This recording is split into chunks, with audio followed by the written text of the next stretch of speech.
So with that, so you made the right choice by being here. And with that, I'd like to introduce our first Power Up speaker. Patrick Hughes is Chief Commercial Officer for CluePoints, a company using intelligent statistical algorithms to drive risk-based monitoring. Sounds really exciting.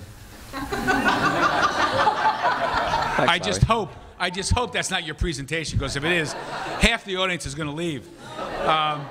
But there are three facts. No pressure. But there are three facts about Patrick. One is he's married but never been engaged. And this, I think the second one is interesting. He once had breakfast with the Queen and Prince Philip. That you were both at Dunkin' Donuts together, I guess, at the same time. And he spent the last couple of weeks on holiday playing football with the Ukrainian national football team. So Patrick is going to start us off, and we'll continue with our presentations. Thanks very much, Larry. I didn't realize that you were giving a 5-minute Power Up presentation, but that was very good. And I had no slides. Touché. Well, thanks very much for giving me the opportunity to talk. I want to give you a presentation which is in World Cup year about football, which some of you may know differently to the way I'm going to describe it today.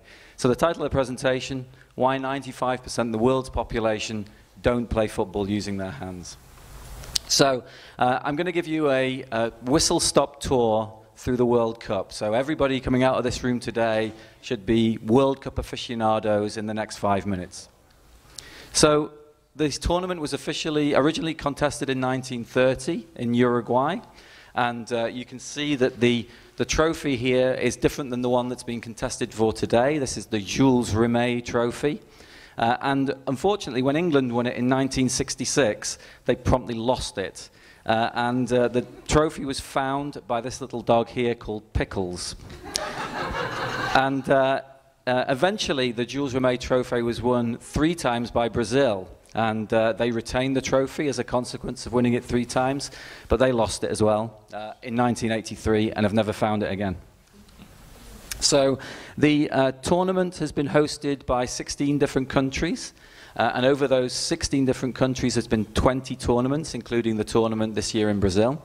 And there's been 8 winners of the tournament in the course of that history. I just thought it would be interesting to compare that to American sports, where in the World Series of Baseball, the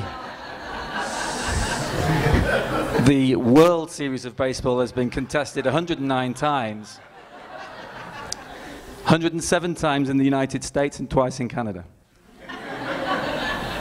So the World Cup in Brazil, 12 cities, 32 teams will take part in the contest.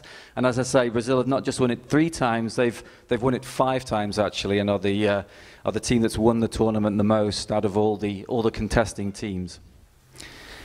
Some interesting statistics for you. I know Americans love statistics, which is why football, as I know it, is not that popular over here. But I thought I'd give you some statistics. 80% of the world's population will watch the World Cup, which is extraordinary. And the total cumulative television audience is expected to be 6 billion. So it's the most watched sports event compared to the Super Bowl of 151 million. 600 million people worldwide will watch the final.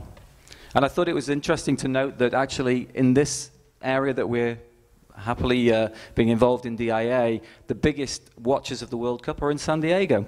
Or at least they are at the CluePoints booth where we're televising the game. So that translates to quite a lot of lost productivity. And you can see that, particularly in England, where we lose $7.4 billion as a result of people taking time off unscheduled to watch the World Cup. I think this is where it gets really interesting, because this really is the context of the talk. This is football. I think it's clear what I'm talking about. This is not football. This might be arm ball or handball, but this is not football. So this also is not football. This is a cheat.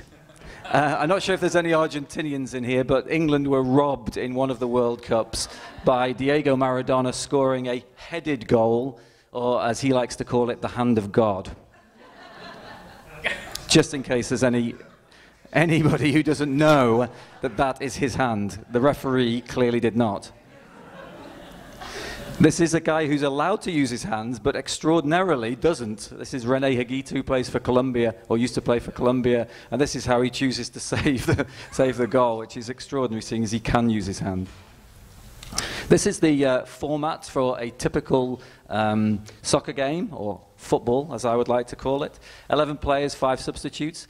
There's a little bit more in other games that are popular in certain parts of the world.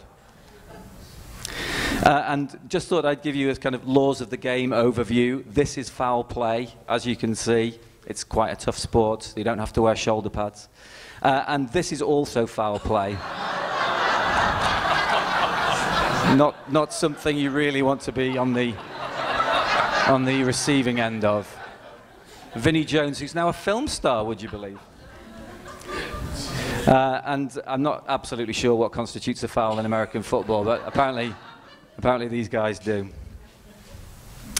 So it only takes a second to score, but I can see I've only got 3 seconds left, so I'm going to skip quickly on to talking to you about the fact that this guy, Bill Shankly, very famously quoted that some people believe that football is a matter of life and death. I can assure you it is much, much more important than that.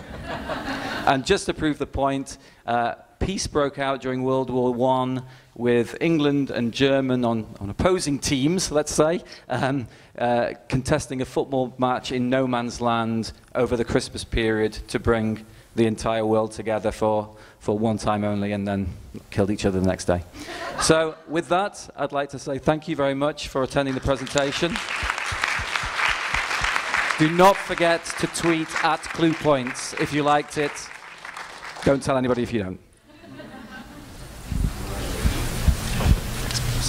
Let's give another round of applause for Patrick.